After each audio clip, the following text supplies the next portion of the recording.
Welcome back. तो friends, अभी का वीडियो है अर्नव गोस्वामी वर्सेस फिजा खान। तो देखते हैं, तो वीडियो शुरू करते हैं।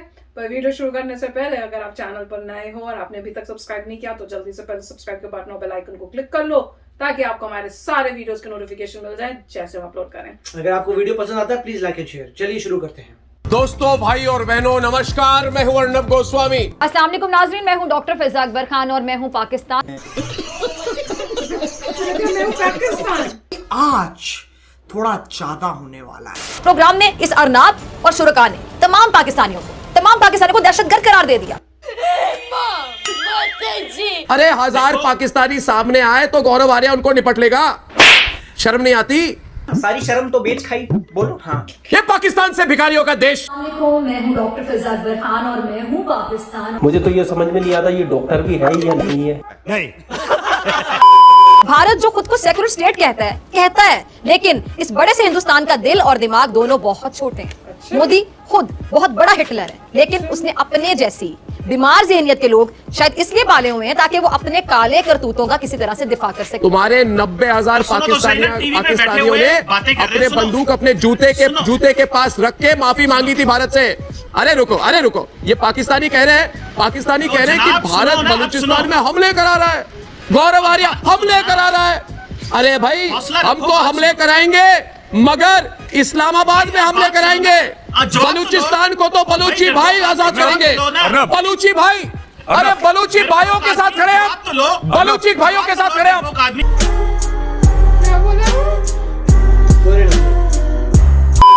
हमने अपने 5 शहीदों के बदले अभी हमको 500 पाकिस्तानियों को मारना पड़ेगा।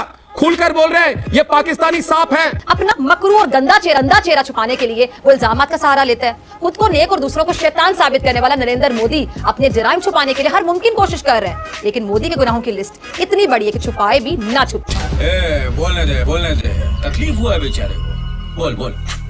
जनता को आप मूर्ख समझना बंद कर दीजिए।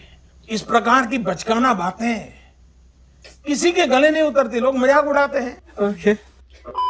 लेकिन भारत का सबसे बड़ा कसाब मोदी, जो पाकिस्तान के खिलाफ, मुसलमानों के खिलाफ मनफी प्रोपेगेंडा करता है, हमेशा करता है, जो आए दिन कश्मीर में मुसलमानों पर जुल्म के पहाड़ तोड़ता है, जन्नत नजीर वादी में खून की नदियां बहाता है और इसका इल्जाम भी पाकिस्तान पर लगाता है। ये पाकिस्तान से भिखारियों का देश। हैदर मारा गया जनरल सिन्हा, उसके हर साथी भी मारा गया, जो एक साथी था। हमने अपने 5 शहीदों के बदले अभी हमको 500 पाकिस्तानियों को मारना पड़ेगा। खुलकर बोल रहे हैं, ये पाकिस्तानी सांप है। अब की बार बीजेपी नहीं आएगी, लेकिन वो जो एक्सपेक्टेशंस हैं, वो जो तमाम आपके तुक्के कह दें पंजाबी में, वो बिल्कुल उलट साबित हो गए। मोदी की जीत एक बार फिर। क्या सोचकर मोदी को वोट दिया?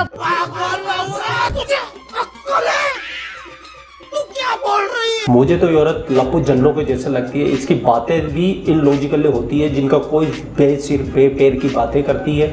सारा दिन मोदी भारत। अरे अपने पाकिस्तान को देखो, वहाँ पे अंडा 30 रुपए का, 1000 रुपए किलो अदरक बिक रही है। वो तो देख लो, वो तो संभाल लो तुम अपने। जिसकी दुश्मन तारीफ करे, बताइए वो कैसा इंसान होगा। मेरे बारे में शायद मैं उन एंकर्स में मेरा शुमार होता है जिनको भारत के लोग बकायदा फेसबुक पे, ट्विटर पे आके गालियां निकालते हैं। दुश्मन क्यों तारीफ करेगा तुम्हारी? तुम तारीफ के काबिल भी हो? कभी कोई काम किया आतंकवादी एक्सपोर्ट करने के सिवा तुमने? और आप यकीन जानिए, मुझे खुशी होती है कि दुश्मन मुझे गाली दे रहा है, यानी मैं डॉक्टर फिजा अकबर खान उनको ऐसे टीका लगाती हूँ कि उनको दुखता है, उनको चुभता है और फिर वो मुझे गालियां देने पर मजबूर होते हैं।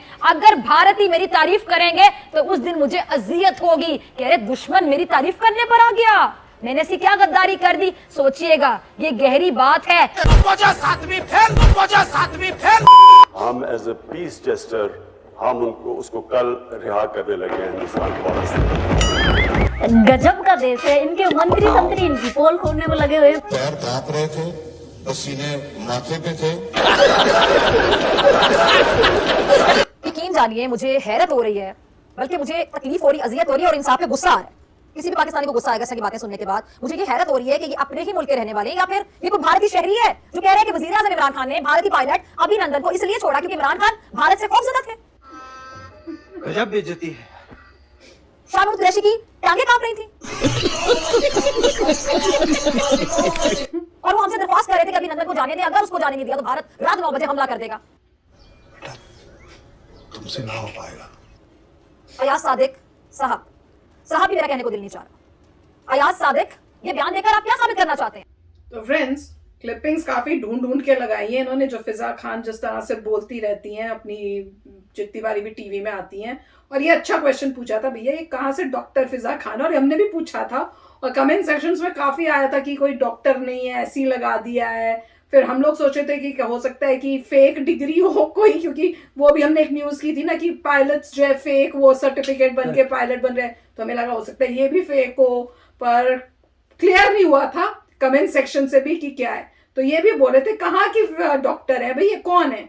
तो भैया इसमें तो जरूर क्लैरिफाई जरूर कर देना ये डॉक्टर किस चीज की है, कि ऐसी डॉक्टर खुद ही अपनी मर्जी से लगा दिया, क्योंकि लगा तो तुम सकते नहीं हो जब तक या तो तुम्हारे पास पीएचडी होनी चाहिए, अगर पीएचडी है तो तुम्हारे पास किस सब्जेक्ट की पीएचडी है वो पता होना चाहिए, या फिर तुम वाकई डॉक्टर होने चाहिए। और अगर तुम डॉक्टर हो तो फिर तुम यहाँ पे एंकरिंग तो कर ही नहीं सकते हो। तो ये तो आप ही लोग बताना अगर आपको ज्यादा इंफॉर्मेशन है।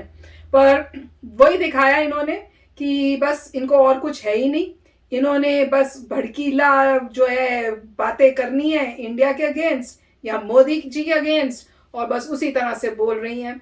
और ये दिखाया कि भैया और तक ये इतना अगेंस्ट बोलती है नॉनसेंस वे से भी, जिसमें कोई लॉजिक भी ना हो, कुछ भी बोल देना है बिना सोचे समझे।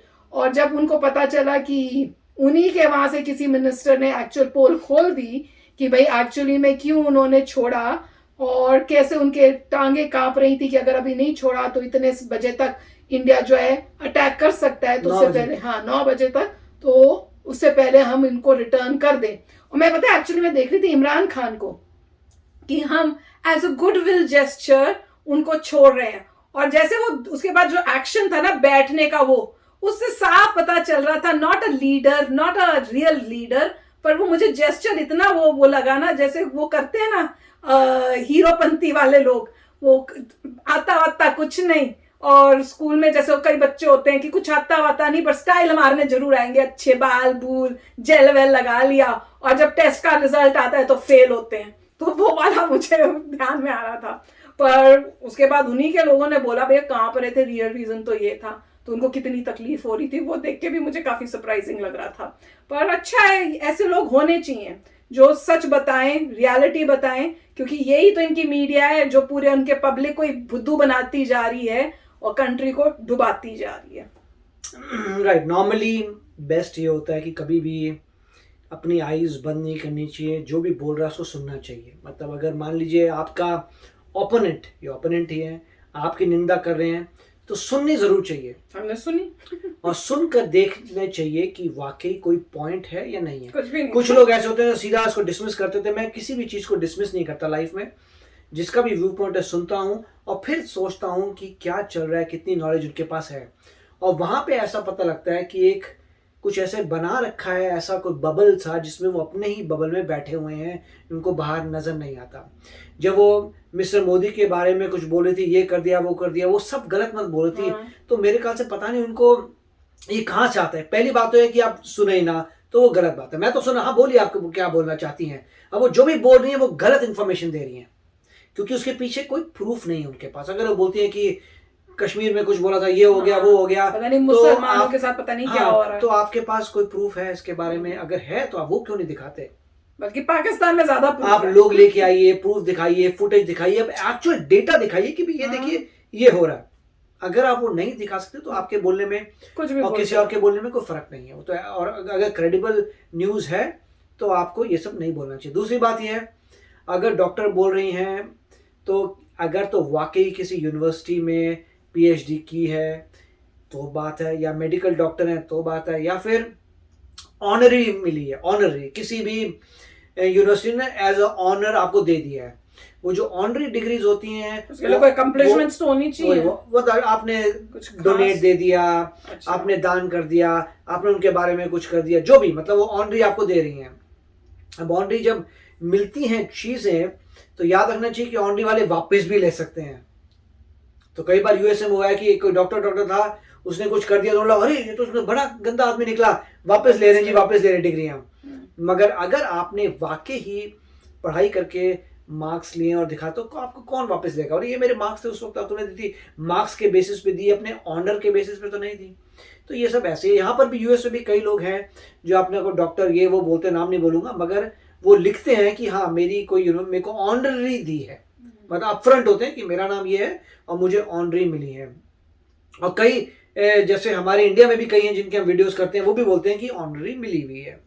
तो मगर वापस इस पॉइंट पे आए तो मेरे ख्याल से डेटा दिखाना चाहिए, और जो बोले जा रहे हैं बिना किसी डेटे के तो उसका फर्क नहीं पड़ता, क्योंकि मतलब कोई आपकी बात सुनेगा नहीं, कोई आपकी बात मानेगा नहीं। कई टाइम तो बड़ी रूड भी हुई नहीं थी तो हाँ, तो और अगर उनके बहुत सारे फॉलोअर्स हैं तो उससे आपको एक वो भी होता है कि आप ये देखिए, अगर मान लो कोई रूड हो रहा है बंदा, उसके अपनी कंट्री में कितने फॉलोअर हैं। अगर हजारों फॉलोअर्स हैं तो आप समझ सकें साइकी क्या है उस कंट्री की। अनफॉर्चुनेटली साइकी वैसे बन रही है जो हेट रेट में अगर है ऐसी, मैं इसलिए अगर बोलता हूँ, मुझे नहीं पता, मैं वहाँ रहता नहीं हूँ, पर अगर आपको दिखता है कि करोड़ों फॉलोअर्स हैं, बहुत बड़ी फॉलोअर, तो आप वंडर करते हैं अरे यार ये ऐसा एक इंसान बोलता है उसके इतने सारे फॉलोअर्स हैं, तो हो सकता है वहाँ पे सब एंटी हों, क्योंकि वही उनको मीडिया में मिलता है। तो दुख की बात है। होपफुली किसी दिन वही इंडिया सुपर पावर बनेगा और ये सब चीज़ों को बंद करेगा और रियलिटी दिखाएगा, मगर ये लोगों की सोच में, क्योंकि इंटरनेट तो अवेलेबल है, इंटरनेट अवेलेबल है तो आपको सब कुछ पता लग सकता है। बिल्कुल। तो चलो फ्रेंड्स, चलते हैं, मिलेंगे नेक्स्ट वीडियो में बहुत ही जल्द। Till then take care and bye bye. तो अगर आप मेरे इस चैनल पे नए हो तो जल्दी से सब्सक्राइब के बटन को हिट करो और बेल आइकन को क्लिक करो, ताकि आपको मेरा जब नया वीडियो मैं लगाऊं आपको उसके बारे में जल्दी से पता चल जाए।